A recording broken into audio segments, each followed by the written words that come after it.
Entonces, esta es una historia maravillosa de una transformación urbana y de lo que sería todo el espacio metropolitano, que tiene un punto de partida que sería la Granada subdesarrollada. Esto es una ciudad claramente subdesarrollada en los años 70, como prácticamente Andalucía. Eso quiere decir que tiene, básicamente, que vive de una industria casi inexistente, no existe la industria, y vive de una universidad en la cual se educan las élites de Andalucía. No sé si sabéis que en los años 70 solamente existe Sevilla y Granada, pero Granada es la universidad regional prácticamente, y es una universidad en la que apenas hay carreras técnicas, pero que en Derecho y Medicina se educan las élites administrativas, todo el mundo que son gobernadores, toda la estructura del Estado prácticamente, todos vienen de la Universidad de Granada, tiene una función absolutamente importante. Entonces la universidad sería una cuestión fundamental.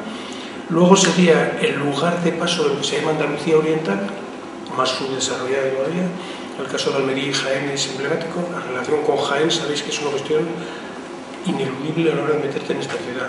Tú te vas el sábado por la noche a los multicines y la mitad de la gente que hay son de Jaén, residentes en Jaén, y que vienen por la noche a tomar una copa y al cine, que es muy fuerte. No sé si, pero muy fuerte. Bueno, lo de Jaén sería una cuestión fundamental. Entonces sería un lugar de intercambio con Andalucía Oriental.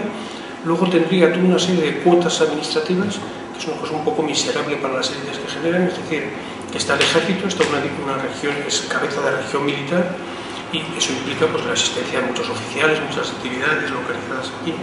Y luego sede del Poder Judicial también, de tal forma que mediante todas esas cuotas, sumándolas, genera una especie de ciudad administrativa y genera pues cierto comercio, cierto tipo de actividades, lo que es la Granada convencional. Y el turismo sería solamente con respecto, vamos, solamente la Alhambra, prácticamente, y algunos visitantes, los últimos viajeros, la última generación de viajeros que queda son los que pernoctan en Granada.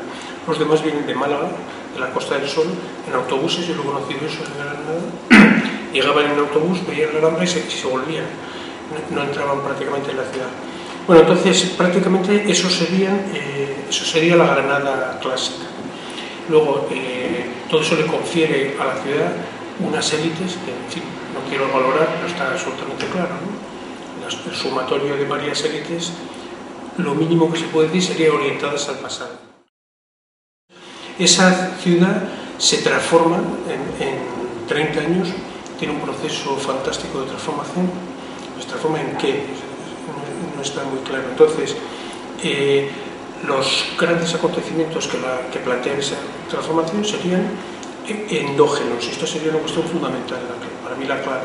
Es decir, que no vienen de una rebelión interna o de un acontecimiento interno que genere nuevas élites que desplazan a los anteriores y aparecen nuevas élites comerciales con proyectos, sino que por el contrario lo que ocurre es que hay un cambio político general en España y en Andalucía, un cambio político extremadamente fuerte, que hace ascender toda una serie de élites que estaban en una universidad de las características que plantean, pues estaban articuladas en torno al PC, claramente, y esas élites van a ser las que impulsen todo un proceso de transformación. Luego, juntamente con ese proceso político, hay otro segundo factor que coincide, que se generan sinergias, que sería la aparición de un proceso, una revolución tecnológica en los años 70 a escala mundial, y que impulsa todo un proceso de transformación de la economía, de las sociedades y del espacio. Entonces, esas dos cuestiones plantean sería una cuestión esencial. El primer efecto del segundo factor de la revolución tecnológica sería un crecimiento económico fuerte en Europa y en España, de tal forma que, ahora voy a decir una verdad y tal, no sé qué es, que duele mucho a las élites, que sería que se genere una economía asistencial, que es uno de los aspectos más importantes de la transformación que ha habido en Granada. Una economía asistencial sería una economía que vive de los capitales que han venido de Europa, prácticamente, que han permitido montar el turismo rural, hacer infraestructuras, etc.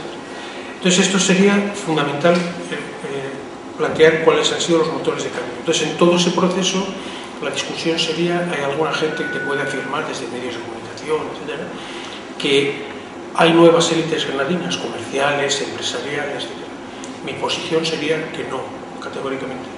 Entonces vivimos una especie de capitalismo de Estado al final de ese periodo, en la cual prácticamente el ministro, el el consejero Vallejo y el delegado de innovación, serían prácticamente los jefes los que reparten subvenciones en toda una serie de núcleos empresariales.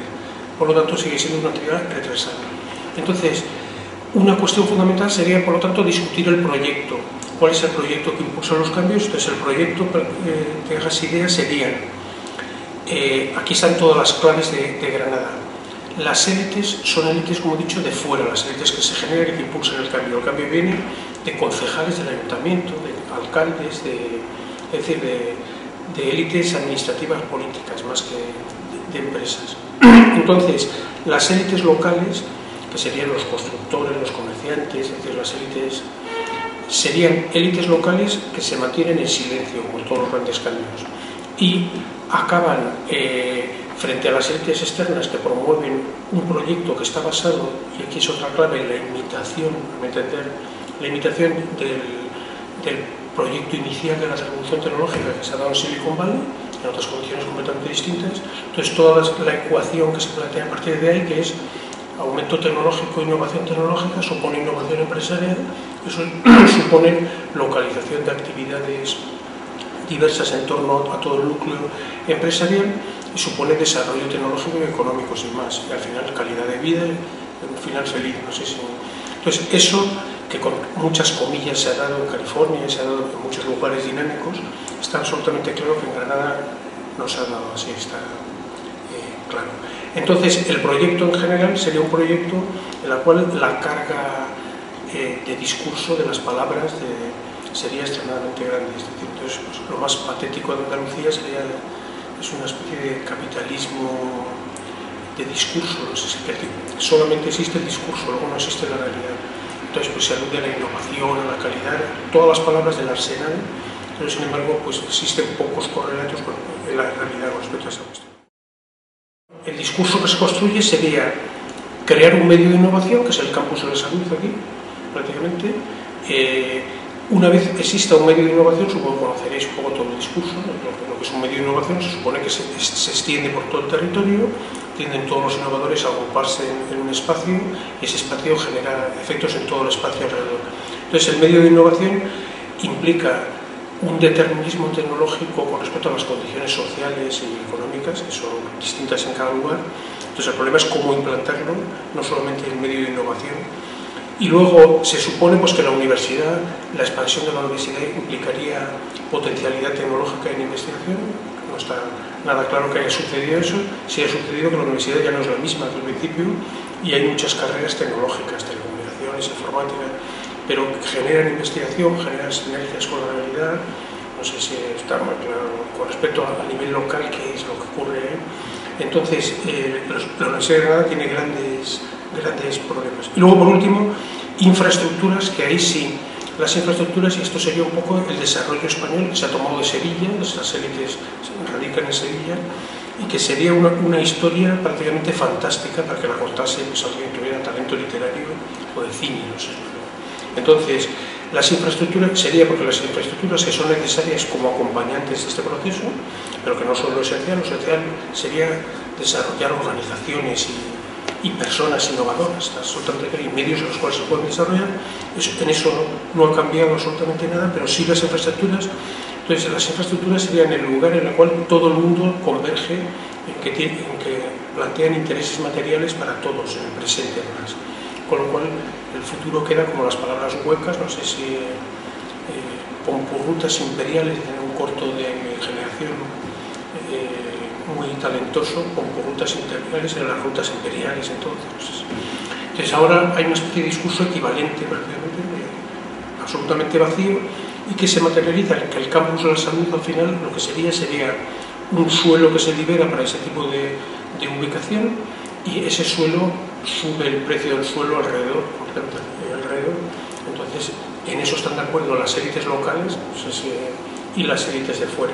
Sería el punto fundamental, las infraestructuras. De tal forma que en estos momentos, algunos hablamos de la segunda circunvalación, sería la penúltima circunvalación. Su función sería más que resolver los problemas de transporte, resolver los problemas del aumento de precio del suelo y la tensión en el mercado del suelo. Bueno, entonces, El presente tangible, por lo tanto, sería una cuestión fundamental, que sería el suelo. Fundamentalmente es la clave fundamental del desarrollo español y lo que los californianos no entienden. Bueno, Castells y Peter Hall estuvieron en Sevilla trabajando para el parque allí y salieron en Streamhouse, tienen un capítulo publicado maravilloso, no puede ser maravilloso, en un libro de Castells, que lo cuenta abiertamente todo el proceso de Sevilla. ¿Qué libro? No me acuerdo ahora la referencia, te la doy por correo electrónico. Tiene un capítulo maravilloso en el cual cuenta, le llama Tecnosueños, no sé si en vez de Tecnópolis, Tecnosueños el capítulo. Entonces cuenta pues cómo para 92 se liberó el capítulo, el suelo en Sevilla, y posteriormente al principio había ubicación de empresas y como fundamentalmente fueron interviniendo todos los agentes del suelo, y al final pues el cambio fue que acabaron echando las empresas y bueno, una especie de catástrofe para el proyecto, no catástrofe para los que se enriquecieron en todo ese proceso, que fueron mucha gente. Este sería un poco la cuestión fundamental de Granada. Consiste en dos tipos de élites: las élites tradicionales que traducen todos los proyectos al presente, no sé si al presente inmediato, serían los que representa también Nino García Arroyo o el alcalde actual, desconfiados con las palabras, desconfiados con los discursos, como con la boina puesta, y que en el presente tratan de obtener los beneficios que puedan. Bueno, y luego las élites externas, que son élites que obtienen grandes beneficios de intercambios con redes mayores, sobre todo redes comerciales. Entonces, pues son los del área metropolitana. El área metropolitana significaría pues ubicar actividades como Kinépolis, ¿cómo se llama el municipio ese? El municipio inmediato, y los de Armilla, que serían la vanguardia de nuevos innovadores, no sé si que sería llegar con una red mafiosa de mercados, la que intervino en Marbella, tampoco recuerdo ahora el nombre del famoso que está procesado con ella. No, Julián Muñoz no. Es uno de los grandes que hay en Andalucía, que tiene muchos procesos. ¿El Roca? No, es uno de Almería. Es un tipo así muy famoso, muy conocido. Está procesado con ellos. Entonces él monta pues, una actividad comercial, no sé si, que va además en detrimento de los comercios en general. Una de las cuestiones a la gente de fuera de Granada sería que en el área metropolitana no hay comercios, no sé si son ciudades dormitorio puras y duras todas ellas, quitando Maracena y algo Armilla, algo muy poco, pero no en la proporción de lo que serían ciudades dormitorio. Bueno, entonces esta sería un poco la cuestión fundamental de Granada. Grandes proyectos relativamente vacíos de contenido, en grandes palabras por parte de las élites de fuera, que se traducen en los únicos negocios tangibles, que son negocios comerciales de usos de suelo y instalación de grandes empresas aquí. Ahora aparece IKEA, va a aparecer el penúltimo invitado, entonces eso es un gran negocio, y frente a eso pocas actividades empresariales. Lo que se plantea sería lo siguiente: lo único que ha cambiado radicalmente sería el turismo. Se ha conseguido romper eso de que la Alhambra sea una cuestión de visita diaria. Me recuerdo cuando llegué aquí a grandes proyectos, la tarjeta de monumentos, una serie de iniciativas para retener a los turistas aquí, y efectivamente a la luz de, a la sombra de toda la expansión económica que ha habido en los últimos años, efectivamente el turismo nacional está presente aquí todos los fines de semana, prácticamente, masivamente. Entonces, eso ha hecho que se hayan llegado a acuerdos con redes también territoriales nacionales e internacionales, como ubicación de hoteles. Hay una gran expansión de hoteles, de plazas hoteleras.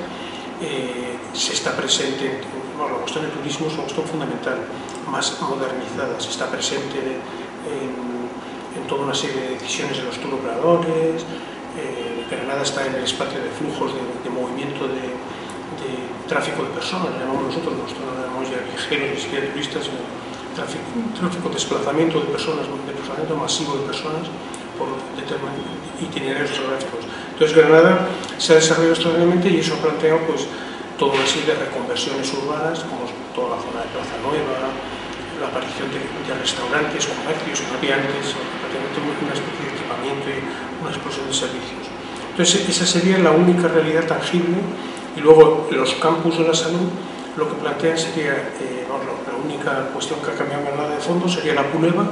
La Puleva es una fábrica inscrita en el espacio de los flujos, es decir, tiene unas capacidades extremadamente potentes de nichos de mercado, investigación aplicada a los productos, en fin, ser una empresa potente, y algunas actividades más que se han logrado, algunas actividades aisladas, que están ubicadas en el campus de la salud, pero que no son lo que plantea el discurso oficial. El campus de la salud no es, en estos momentos, un medio de innovación, un medio de innovación. Entonces, se venden acuerdos comerciales con algunas empresas que instalan actividades sueltas ahí, pero que son actividades interdependientes y altamente provisionales, interdependientes con todas las actividades que tienen alrededor, en otros espacios. Entonces, la sombra un poco sería esta cuestión. Entonces, ¿qué ha cambiado en Granada? Pues en Granada ha cambiado la construcción, que ha sido el motor absoluto de todo el crecimiento, una construcción desmesurada, absolutamente desmesurada, el medio de innovación, la aparición de Puleva más las actividades del campus de la salud, la expansión de la universidad, el suelo se lo come, como os he dicho antes, y la construcción de infraestructuras, lo que llaman desde el PSOE el proyecto de ciudad, le llaman. Entonces, el proyecto de ciudad sería pues una estación de autobuses, la estación de trenes futura con respecto al AVE, etc. Y, por último, el turismo, que sería una cuestión fundamental. Eso plantea la renovación de la ciudad, efecto una serie de actividades, y la aparición de una especie de área metropolitana que ha revalorizado los suelos y ha impulsado de nuevo en un circuito la construcción y actividades de ocio, de servicios, etc. Y luego las grandes superficies. Y por último, la universidad. La universidad sería una cuestión fundamental, es decir, la expansión numérica cuantitativa para construir una universidad de 50.000, entonces la política nuestra sería retener a los 50.000 o 50 y tantos mil estudiantes, luego muchos máster, doctorados, etc. Pero eso se ha progresado bastante poco. De ahí que la elección del rector, el autor no se estaba eligiendo un rector en clave interna, sino en Granada se estaba eligiendo el personaje intermediario con las actividades tecnológicas y con redes externas, un poder político extraordinario. Entonces, por último, plantearos una cuestión fundamental, ¿qué es lo que falta fundamentalmente en Granada? Pues en Granada se plantea una cuestión fundamental, y sería que la innovación no es posible en cualquier medio. No sé si... Entonces, la innovación solamente es posible en organizaciones que sean compatibles con la innovación. Entonces, las organizaciones tradicionales del punto de partida, esa vieja universidad de élites, esas viejas cuotas administrativas que planteaban organizaciones del Estado, etcétera, etcétera, los comerciantes, todas las fuerzas locales, está claro que todo eso ha dado lugar no a nuevas organizaciones, y aquí está la clave. De tal forma que las organizaciones actuales, tanto la universidad, repito, la universidad es posible la innovación, muy difícil, no sé si en términos de investigación y mucho más en términos de docencia, es decir, cualquier innovación tiende a ser estrangulada por una organización que no es innovadora. Lo mismo ocurre no digamos con todas las organizaciones tecnológicas del parque tecnológico de la innovación, que se hacen muy verticales, autoritarias, presididas por quien tiene el capital, que sería la Consejería de Innovación. Entonces, pues, me remito a una imagen de capitalismo de Estado muy vertical y una dependencia muy alta con respecto al consejero o al delegado en general. Entonces, una confusión conceptual cuando se explican los automatismos que genera la tecnología sería que la innovación es algo más que la tecnología, implica valores, comportamientos, relaciones, inventar nuevos modelos, que es lo que no está ocurriendo aquí. Entonces, las organizaciones de Granada son muy viejas, no sé si viejas quiere decir con dos ciclos históricos de retraso, que a mí me recuerdan casi más allá del siglo XX, no sé si, es decir, las relaciones que tenemos un rector con los periódicos, la falta de pluralismo en general en la vida ciudadana. Entonces termino planteándote, es lo fundamental, la clave principal está en eso. Las élites antiguas los han reconvertido, están presentes, son los que tienen intereses terrenales y son los que cualquier proyecto lo traducen y lo leen a términos del presente y de intereses y de suelo, por lo tanto. Que es lo que cuenta Castells, suelo. Al final el suelo se impone sobre la innovación tecnológica. Es lo que ocurre en Sevilla y lo que ocurre bien. Y las nuevas élites son élites que también han aprendido a pactar con las élites tradicionales y a concretar su vacío teórico en muchas ocasiones en negocios que terminan en ubicación de actividades espaciales, que son grandes centros comerciales, lo que es posible. ¿Qué es lo que ocurre en Granada, que queda fuera? No sé si... Entonces Granada es una ciudad muy rica, hay varias Granadas. Entonces, pues Granada, el fenómeno más significativo sería la existencia de un sector a los ojos del sistema marginal. Es una ciudad que crea muy buenas condiciones para todo un conjunto de gente que se busca la vida, tiene una infraestructura relativamente fácil. Entonces hay un sector de jóvenes extremadamente periféricos con respecto al sistema y que se hacen muy presentes en la vida cotidiana y en determinados acontecimientos. Eso imprime carácter a todos los conflictos que hay, los conflictos urbanos como el de la Casa del Aire, serían muy significativos, en los cuales existen confrontaciones entre un mundo no bien conceptualizado que las élites locales llaman pies negros. Las élites locales, estoy hablando de tecnológicamente no sé si estarán avanzadas, pero van 2 ciclos detrás o 3. Entonces llaman pies negros, llaman hippies a los nómadas que hacen la fiesta de la primavera. Bueno, es que es una cuestión. Leer un periódico sería insólito. Leer un periódico con respecto al imaginario Ocupa, como la amenaza Ocupa, sería leer un periódico a día de hoy, sería insólito. No sé de dónde salen los periodistas.